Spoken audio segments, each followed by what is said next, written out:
tonight, ang aking, for today, ang aking, the one I'm gonna cook today is what you call pochero. So, I'm gonna introduce to you what are the other ingredients. I already had chopped it so that it won't take that long for me to explain to you what I'm gonna be cooking, okay? So for now, I have, of course, garlic, onions, tomatoes, and the saba. And then I have potatoes, and of course I have a pork. I have garbanzos, and then I have bok choy. A while ago, I took some pechay, charred, but looks like it's not gonna be good. So I will just use the bok choy. So of course with the pochero, this is the most important, the saging. So for now, oh, by the way, this is what I learned from my mom, that her pochero has chorizo, but there is no chorizo here, so I use the kibesa. Yeah, masarap po yan. So, I'm gonna start cooking now. So, eto na po. We'll start with putting garlic. Okay. Garlic. Buksan natin yung ating bread. Kasi, nangangamoy na naman.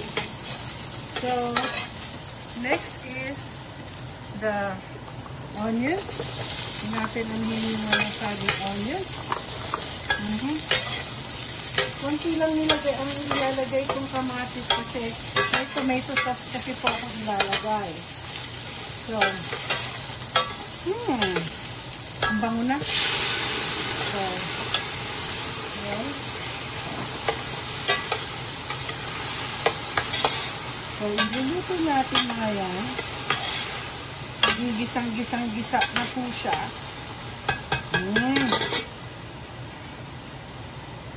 So, lalagay ko yung yung chorizo.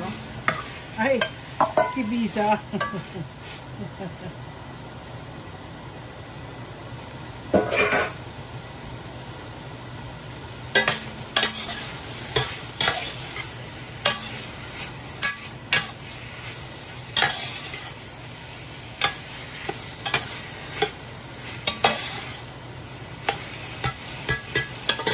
Excited ako. Next is we'll put the pork.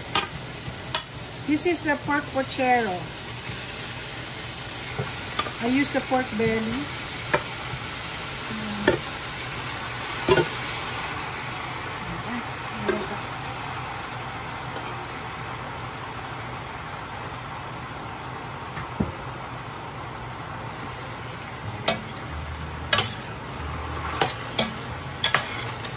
Ayan, I'll just have this a little bit, yung oil. Ganyan muna siya. Or, maybe I'll cover it para madali siyang maluto. Okay.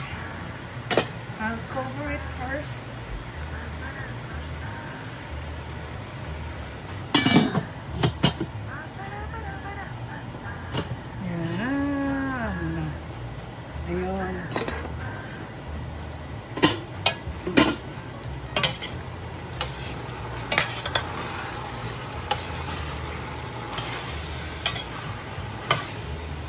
Ayan, nag-ano na yung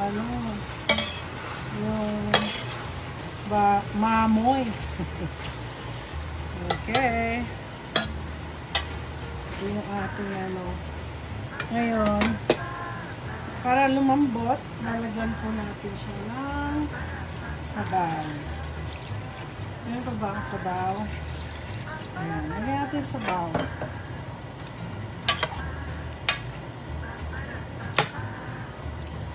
Lagyan pa natin, pero lagyan ko na siya ng mga pepper, salt.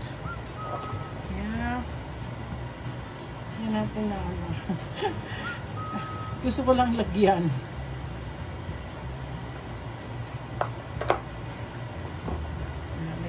konting salt.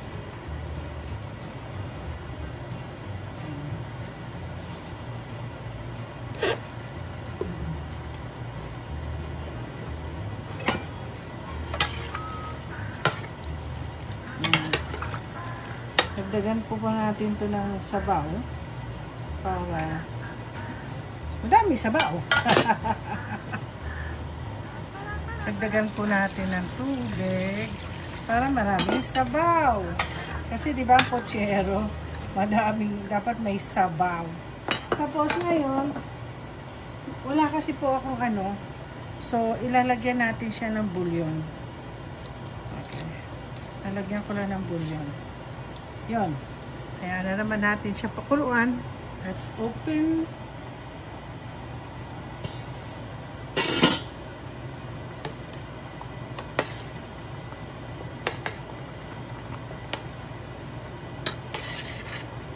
So, lalagyan. Hindi ko pa lalagyan na sa ano. Kasi kailangan malambot na malambot yung ano. Hindi pa yata. Panin mo. Sarap. Masarap na siya. So, I'll put the potato. Potato. Naluto na kasi yung ano eh.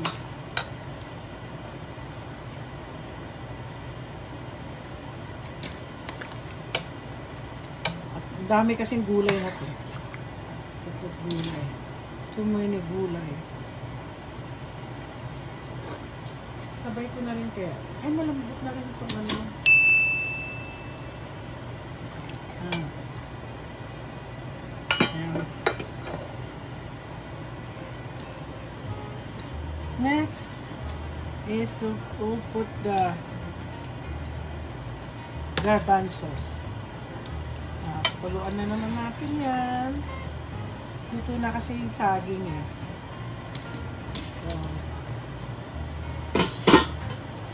So while waiting for it, ilalagay ko na rin yung tomato sauce.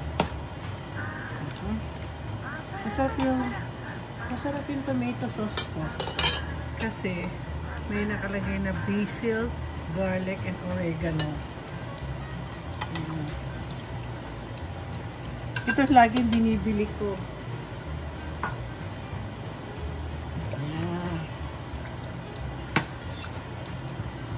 Dagdagan ka pa.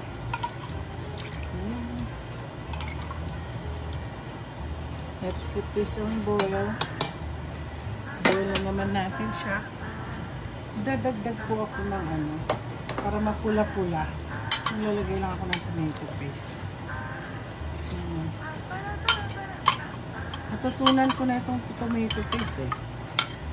Talaga nakakapula siya.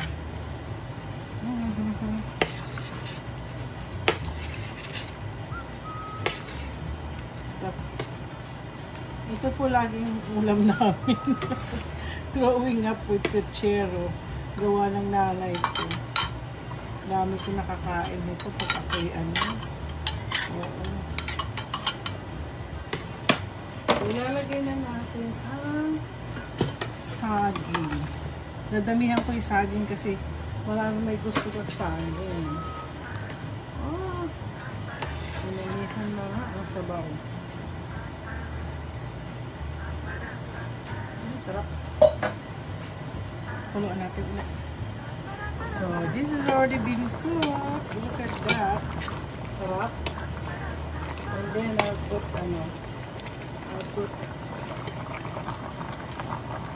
bok choy.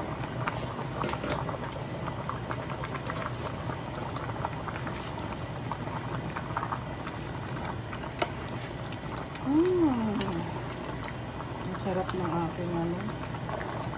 Pochero. Ito, I learned this food talaga when I was growing up. Kaya sabi ko, ito po lagi niluluto sa amin. Ang pochero. Actually, this is pork. Pwede rin ng chicken, pwede rin ng beef. So now, may pork lang kasi available ngayon sa ref ko. So, yan. Ay, nakakatuwa. Paluto ako. Ang sarap. So, ito na po.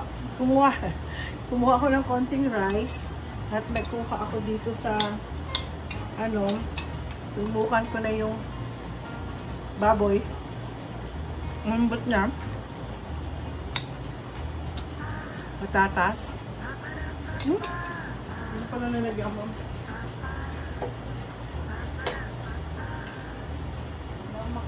Ang dami kong saging.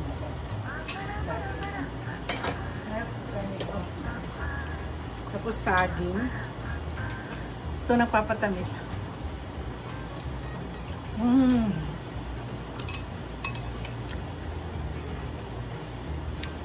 Tama lang po lasa. Tama lang po yung lasa niya. At sarap din yung saging. So, don't forget to like and subscribe. Itong aking puchero na merong sausage.